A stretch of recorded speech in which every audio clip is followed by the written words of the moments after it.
right. So for the person that is standing in front of the kitchen window, they will see each one of the 6 posts in front of them, okay? Now, all of them have a beam across the top at the exact same height. A pergola is typically a 2 meter high, so that's going to be 2 meter height across the top everywhere. So my 2 meter mark is there. I'll just bring that measurement to the top of my pergola. So that's the 2 meter mark.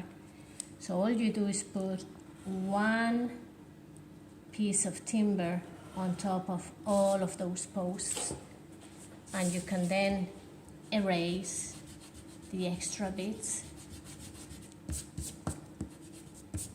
So if I was to darken each single piece of timber, you will see it. I know I drew it as a double line, but just so that you see, this is all my timber posts, the 6 timber posts of the pergola that you can see. And I'm doing this purely just so that you can see why I drew 6 of them. It's because I was being faithful to the system.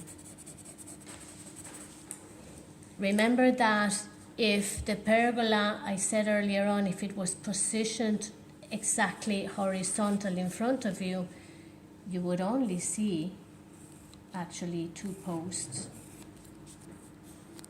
as against 6 posts. Okay? So now that you have the pergola, you have to draw the plants that grow on it. So normally what I would do is I represent plants that grow from the bottom. Sometimes they invade part of the post, sometimes they go out, sometimes they go up on top of the post, sometimes they go hanging. Okay, and then I would do that as a double line because plants do have a 2-dimension in them. So as I do this, you're able to then erase the sections of the plant that are hiding the post itself, and is to allow me a more realistic view of the section. So when I come in later on to do the inking, I will only trace the line of the post that I actually see, and I will not trace the sections that are hidden by the plant itself. So all of that detail is going to be better understood when I ink it. Okay, so I might draw another plant from this post, the middle one, that eventually goes up and hangs in there, and I might do one at the other edge. So it gives you a very realistic perspective of a plant growing on a post. Okay? And so finally what I'm going to draw is that tree.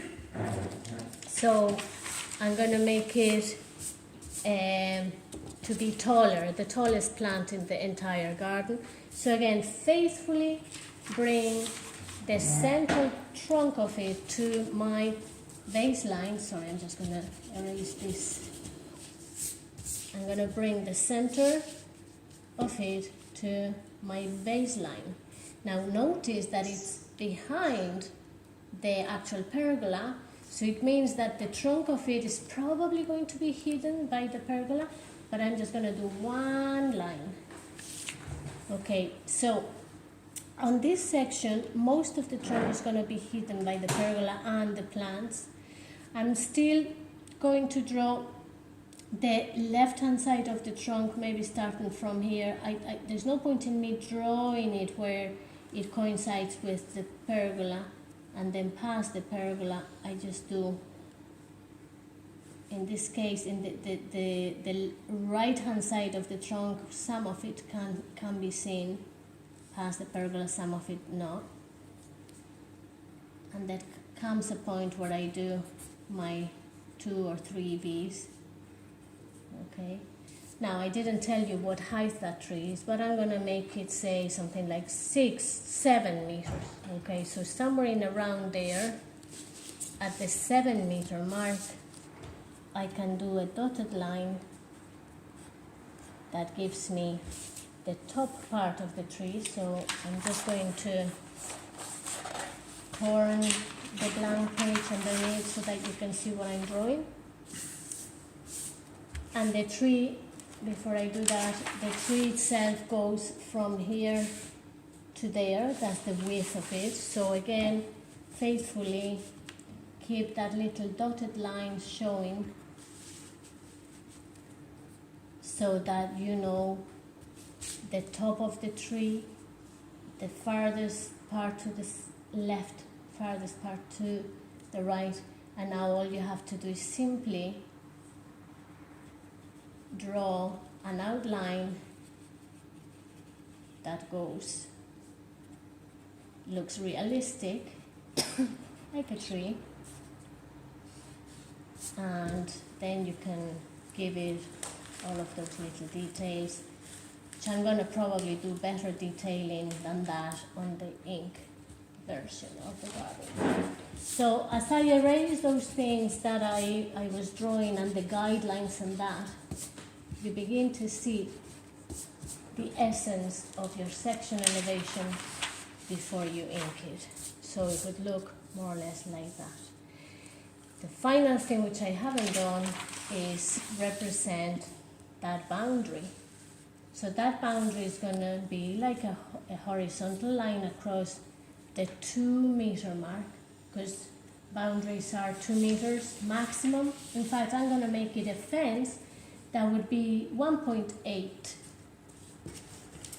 centimeters, because that's where most fence panels are. So at the 1.8 mark, all I need to do is a horizontal line across the entire garden. But of course, I won't trace that line where there is a tree in front hiding. Okay, so that horizontal line sometimes is hidden by something, like in this case it coincides with the top of the pergola, and then it goes as far as your right hand side farthest point. So all of these would be your fence panels, which I could maybe represent by a light horizontal line. And maybe every now and again you could put a bit of a post in it if you wanted. Actually, it's not advisable to put too much detail on something that is less important, so I'm going to erase it. It was just to show you that that actually is the back wall. Okay, so you can stop it before I do the actually pause it. The next thing I want to show you is that I'm going to now block my master plan, because I'm going to be ready for inking. How I block it is just I put a blank page there, and now you can see the actual section elevation that I just did on pencil.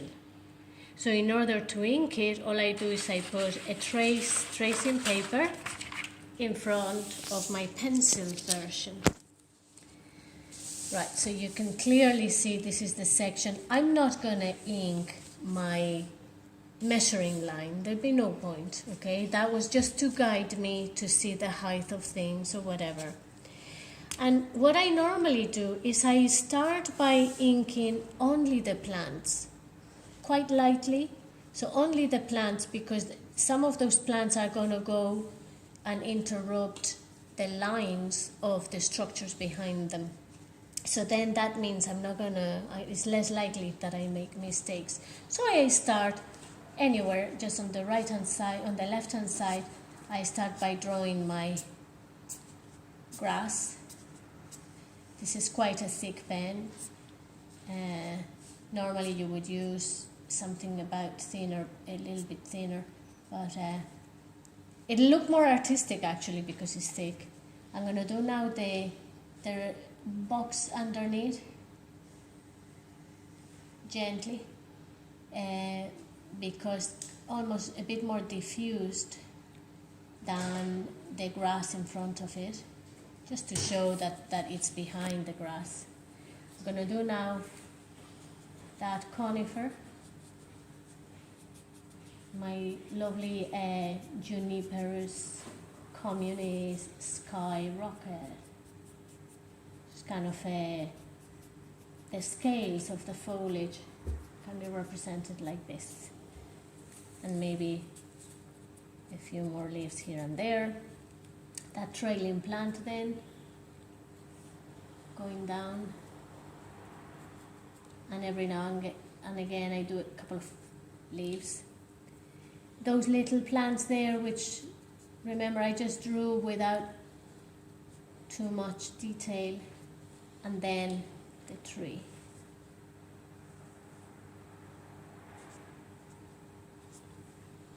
And all you're doing is following the same outline, but more detail in it. But the good thing is there's less thinking. All the thinking has already been done. Just doing a little bit of shading there on the tree. I normally darken one side of the tree more than the other side. Okay. Give a little bit of that trunk and the corners of the actual tree trunks. I think I overdid it on the shade of that part of the tree. It looks a little bit awkward. Never mind, you forgive me. Right, I'm going to do then the plants of the pergola. Again, fairly lightly. I'm moving the hand away so that you can see the drawing. And you understand now why is it important to draw first the plant, because then it will allow me later on when I do the actual post, it will allow me to see where the post is hidden and where it's not hidden. Okay. Notice that you're not necessarily representing every single leaf or every single branch. All you're doing is give an essence of planting areas. Every now and again I put a couple of flowers here and there. Imagine that's a kind of a rose. Why not? Okay. And again, it doesn't need to be slow. It's a very therapeutic part of the whole process where you take your time to detailing something, and now that you have it penciled behind you, this is the trunk of the tree, okay? You have it penciled behind, so there is no major thinking. And again, just follow that outline. Little lines that come and go and in and out, make it a bit more sort of realistic looking.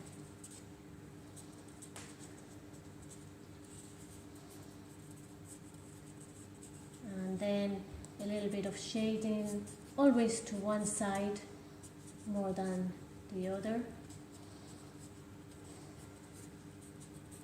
And at the bottom of the foliage of the tree. A little bit of detailing of the trunk, lightly, with a bit of curvature in it. Shade only on one side of the trunks, and always the joint is darker. Beautiful, isn't it? And at this point all the plants are done, so all I have to do is trace the lines. So I'm going to start with anything that is horizontal. In this case I have the fencing, the top of the fence. Notice that wherever I see that there is something in front of it, I don't draw it. And then some parts of the pergola are showing, some parts are hidden by the climber itself. So you have to have an eye for it and be able to see it behind, like the pencil version, to show what's hiding and what's not hiding. So that's the top of the timber. Now this line represents the side of the fencing, and now I'm going to do all of the posts, making sure that I don't draw where there is a plant in front of it. That's the left hand side of the post. That's the right hand side. This one can be seen from one end to another. From the left to the right, there's no plants in the way. Okay, and then this one, half of it is hidden, half of it is not. Okay, and then that, remember, that was just the tree there. Okay, so that's all the post. And next thing I'm going to do is the top of my flower bed.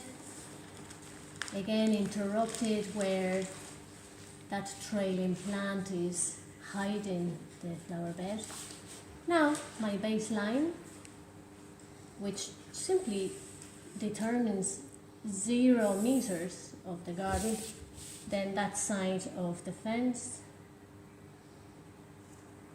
and you might at this point, sorry, the other side of the flower bed, do a little bit of detailing of that brick on the flower bed, very lightly, just a few lines across, and a few horizontal lines, and then every now and again a little perpendicular, just showing the actual brick. And voila! So that's it.